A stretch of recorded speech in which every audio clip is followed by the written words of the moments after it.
तब कथामृतं तप्त जीवनं कविभिडीरितं कल्मषापहं श्रवणमंगलम श्रीमदाततं भुवि गृह्णन्ति ये भूरिदा जनाः।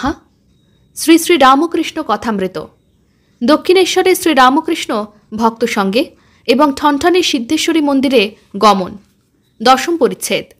1883 16 ডিসেম্বর। জনাইয়ের মুখুজ্জেরা চলিয়া গেলেন।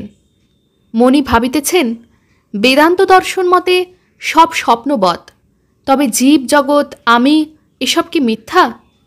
মণি একটু একটু বেদান্ত দেখিয়াছেন, আবার বেদান্তের অস্ফুট প্রতিধ্বনি কান্ট, হেগেল প্রভৃতি জার্মান পণ্ডিতদের বিচারে একটু পড়েছেন। কিন্তু ঠাকুর শ্রী রামকৃষ্ণ দুর্বল মানুষের ন্যায় বিচার করেন নাই। জগন্মাতা তাহাকে সমস্ত দর্শন করাইয়াছেন। মণি তাই ভাবছেন। কিয়ৎক্ষণ পরেই ঠাকুর শ্রী রামকৃষ্ণ মণির সহিত একাকী পশ্চিমের গোল বারান্দায় কথা কহিতেছেন। সম্মুখে গঙ্গা কুলকুল রবে দক্ষিণে প্রবাহিত হইতেছেন। শীতকাল, সূর্যদেব এখনও দেখা যাইতেছেন দক্ষিণ পশ্চিম কোণে।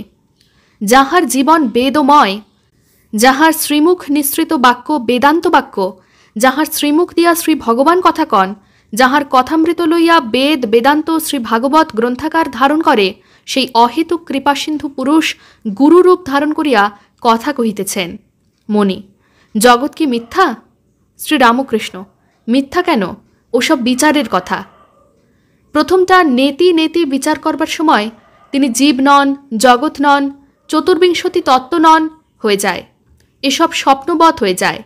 তারপর অনুলোম বিলোম, তখন তিনিই জীবজগৎ হয়েছেন এই বোধ হয়।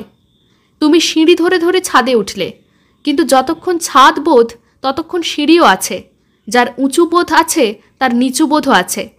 আবার ছাদে উঠে দেখলে যে জিনিসে ছাদ তৈরি হয়েছে, ইট চুন সুরকি, সেই জিনিসেই সিঁড়ি তৈরি হয়েছে। আর যেমন বেলের কথা বলেছি, যার অটল আছে তার টলও আছে। আমি যাবার নয়, আমি ঘট যতক্ষণ রয়েছে ততক্ষণ জীবজগতও রয়েছে। তাকে লাভ করলে দেখা যায় তিনিই জীবজগৎ হয়েছেন, শুধু বিচারে হয় না। শিবের দুই অবস্থা, যখন সমাধিস্থ মহাযোগে বসে আছেন তখন আত্মারাম, আবার যখন সে অবস্থা থেকে নেমে আসেন একটু আমি থাকে তখন রাম রাম করে নৃত্য করেন। ঠাকুর শিবের অবস্থা বর্ণনা করিয়া কি নিজের অবস্থা ইঙ্গিত করিয়া বলিতেছেন? সন্ধ্যা হইল। ঠাকুর জগন্মাতার নাম ও তাহার চিন্তা করিতেছেন। ভক্তেরাও নির্জনে গিয়া যে যার ধ্যানাদি করিতে লাগিলেন। এদিকে ঠাকুর বাড়িতে মা কালীর মন্দিরে, শ্রী শ্রী রাধাকান্তের মন্দিরে ও দ্বাদশ শিব মন্দিরে আরতি হইতে লাগিল। আজ কৃষ্ণপক্ষের দ্বিতীয়া তিথি। সন্ধ্যার কিয়ৎকাল পরে চন্দ্রোদয় হইল। সে আলো মন্দির শীর্ষ, চতুর্দিকের তরুলতা ও মন্দিরের পশ্চিমে ভাগীরথী বক্ষে পড়িয়া অপূর্ব শোভা ধারণ করিয়াছে। এই সময় সেই পূর্বপরিচিত ঘরে ঠাকুর শ্রী রামকৃষ্ণ বসিয়া আছেন। মণি মেঝেতে বসিয়া আছেন। মণি বৈকালে বেদান্ত সম্বন্ধে যে কথার অবতারণা করিয়াছিলেন, ঠাকুর আবার সেই কথাই কহিতেছেন। শ্রী রামকৃষ্ণ মণির প্রতি: জগৎ মিথ্যা কেন হবে? ওসব বিচারের কথা। তাকে দর্শন হলে তখন বোঝা যায় যে তিনিই জীবজগৎ হয়েছেন। আমায় মা কালীঘরে দেখিয়ে দিলেন যে মাই সব হয়েছেন।